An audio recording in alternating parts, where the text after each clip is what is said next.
हम अपने पिछले वीडियो में फर्म के बारे में चर्चा कर रहे थे, जिसमें हमने जाना था फर्म क्या है और फर्म की क्या परिभाषा हो सकते हैं तथा फर्म से संबंधित कुछ महत्वपूर्ण शब्द जैसे टीआर व टीसी तथा एमआर व एमसी को हमने जाना था। आज हम इस वीडियो में इक्विलिब्रियम ऑफ फर्म यानी फर्म के संतुलन को पढ़ेंगे कि फर्म के संतुलन क्या होते हैं और इसके मापने की कितनी विधियाँ होती हैं। तो चलिए शुरू करते हैं। साम्य का अर्थ परिवर्तन की अनुपस्थिति यानी अब्सेंस ऑफ चेंज से लेते हैं। जब भी साम्य की चर्चा करते हैं तो उसमें हम परिवर्तन को शून्य मानते हैं। एक फर्म संतुलन में तब होगी जब वह अपने उत्पादन स्तर में वृद्धि अथवा कमी करने पर कुछ भी अतिरिक्त लाभ प्राप्त नहीं करती है। यानी जब एक फर्म अपने उत्पादन में कमी करे या वृद्धि करे तो भी उसके लाभ में कोई भी कमी या वृद्धि ना हो, तो उस स्थिति में फर्म को संतुलन में माना जाएगा। फर्म का उद्देश्य होता है अधिकतम लाभ प्राप्त करना और जिस बिंदु पर फर्म मैक्सिमम लाभ पाएगी वही संतुलन का बिंदु होगा। तो अब हम इक्विलिब्रियम ऑफ फर्म की मापने की विधियों को देखेंगे, जिसमें हम दो दृष्टिकोण पढ़ेंगे। पहला है कुल आगम एवं कुल लागत विधि यानी टीआर एंड टीसी अप्रोच, और दूसरा है सीमांत आगम एवं सीमांत लागत रीत यानी एमआर और एमसी अप्रोच। सबसे पहले हम टीआर और टीसी रीत की चर्चा करेंगे। इस रीत में उत्पादन के विभिन्न स्तरों पर टीआर एवं टीसी का अंतर प्राप्त किया जाता है। इन अंतरों में एक अंतर सर्वाधिक होगा, वही अधिकतम लाभ होगा। इस रीत का वर्णन हम निम्नलिखित स्थितियों में करेंगे। चूँकि जब भी हम टीआर और टीसी रीत पढ़ते हैं तो एक फर्म संतुलन में तभी माना जाएगा जब टीआर व टीसी का अंतर मैक्सिमम हो। जिस बिंदु पर वह मैक्सिमम होगा अंतर, वही बिंदु फर्म का संतुलन का बिंदु होगा। तो टीआर व टीसी इस रीत का वर्णन दो स्थितियों में कर सकते हैं। पहला जो है परफेक्ट कंपटीशन की स्थिति में और दूसरा अंडर इम्परफेक्ट कंपटीशन की स्थिति में। तो सबसे पहले हम परफेक्ट कंपटीशन की स्थिति में चर्चा करेंगे। परफेक्ट कंपटीशन की स्थिति में किस प्रकार टीआर व टीसी के द्वारा एक फर्म संतुलन को स्थापित कर रही है, उसे हम इस रेखाचित्र के माध्यम से समझेंगे। इस रेखाचित्र में हम देख रहे हैं एक्स एक्सिस पर प्रोडक्शन, वाई एक्सिस पर टीआर और टीसी है। टीआर को मूल बिंदु से खींचा गया है, यानी जैसे जैसे प्रोडक्शन बढ़ेगी वैसे वैसे टीआर भी बढ़ेगा। जो टीसी है और वाई एक्सिस के पी बिंदु से शुरू होती है और एक वक्र के रूप में खींची गई है। देख रहे हैं हम जब उत्पादन OQ1 है तो हमारा टीसी टीआर से अधिक है, यानी टोटल कास्ट अधिक होने पे किसी भी उत्पादक को, किसी भी फर्म को हानि होगी। लेकिन जैसे ही टी बिंदु आता है, टी बिंदु पर टीआर और टीसी बराबर है और जब टीआर और टीसी बराबर होते हैं तो यहाँ पर फर्म को लाभ होगा। अब जैसे ही लाभ होगा तो यह लाभ में वृद्धि होती जाएगी, तो उत्पादक और उत्पादन करेगा और जैसे ही उत्पादक उत्पादन करते जा रहा है वैसे वैसे उसके लाभ में वृद्धि हो रही है और उसके लाभ में वृद्धि तब तक होती रहेगी जब तक टीआर और टीसी का अंतर मैक्सिमम नहीं होता।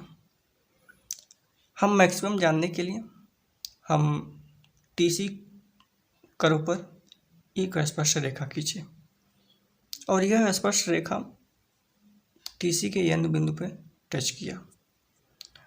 अब इसे मिलाते हुए YH के समांतर हमने रेखा खींचा। अब हम टीआर और टीसी का अंतर निकालेंगे इस बिंदु पर। जब उत्पादन OQ है तो हमारा टीआर KQ और टीसी NQ है और जब हम अंतर निकालेंगे इसका तो इसका अंतर KN आएगा। यानी जब हम KQ से NQ घटा देंगे तो KN बचेगा। KN ही हमारा मैक्सिमम में लाभ का बिंदु होगा। चूँकि हम देख रहे हैं कि इसके बाद भी यदि उत्पादक फर्म उत्पादन बढ़ाती है तो उसे लाभ होगी, लेकिन घटते हुए लाभ होगी। यानी फिर जहाँ पर TRTC काटते हैं वहाँ तक उसे लाभ मिलेगी।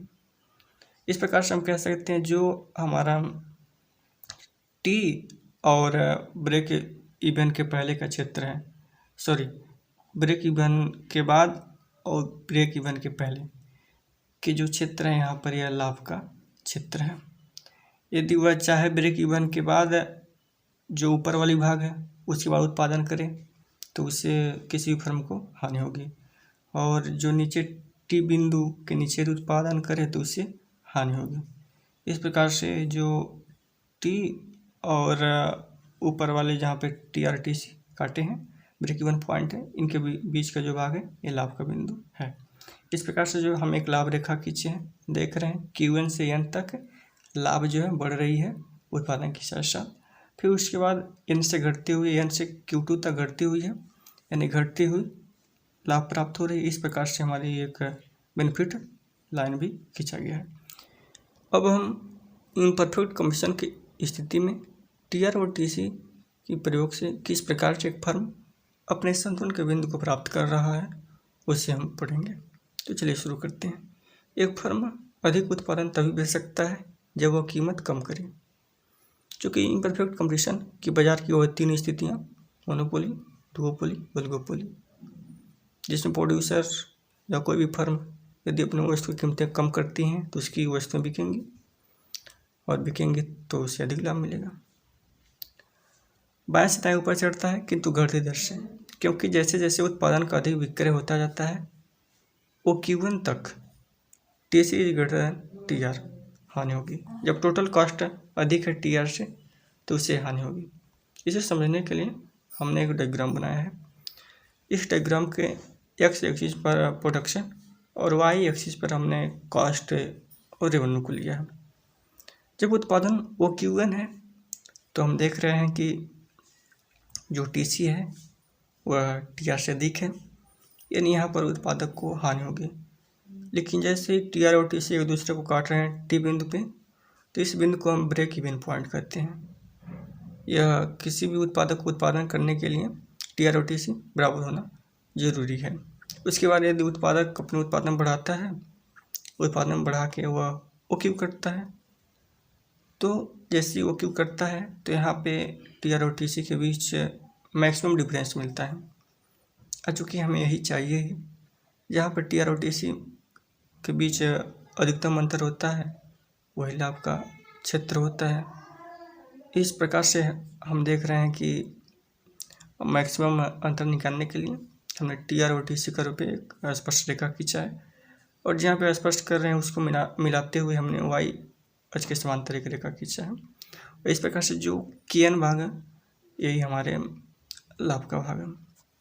फिर उसके बाद भी यदि उत्पादक अपने उत्पादन को जारी रखता है तो उससे लाभ होगी, लेकिन घटते हुए दर से लाभ होगी। और कहाँ तक लाभ होगी? यस तक, जहाँ तक TR और TC बराबर होते हैं। TR TC बराबर होना मतलब ब्रेक इवन पॉइंट। यदि उसके बाद भी उत्पादन करता है उत्पादक, तो इस यस बिंदु के बाद भी यदि उत्पादन करता है तो उत्पादक या किसी फर्म को हानि होगी, क्योंकि टोटल कास्ट अधिक होगी। और यदि T बिंदु के बाद भी, T बिंदु के पहले भी उत्पादन करें तो उसे हानि होगी। इस प्रकार से S और T के बीच के भाग के बीच ही यदि उत्पादन करें तो किसी भी फर्म को लाभ होगा। इस प्रकार से हमने इस वीडियो में पूर्ण प्रतियोगिता और अपूर्ण प्रतियोगिता की स्थिति में जाना कि किस प्रकार से TR और TC की सहायता से हम एक फर्म के संतुलन के बिंदु को स्थापित किए। हमें उम्मीद है कि आप लोगों को यह वीडियो बेहतर लगा होगा। यदि वीडियो अच्छा लगा तो वीडियो को लाइक, कमेंट, सब्सक्राइब और शेयर जरूर करें। Thanks for watching.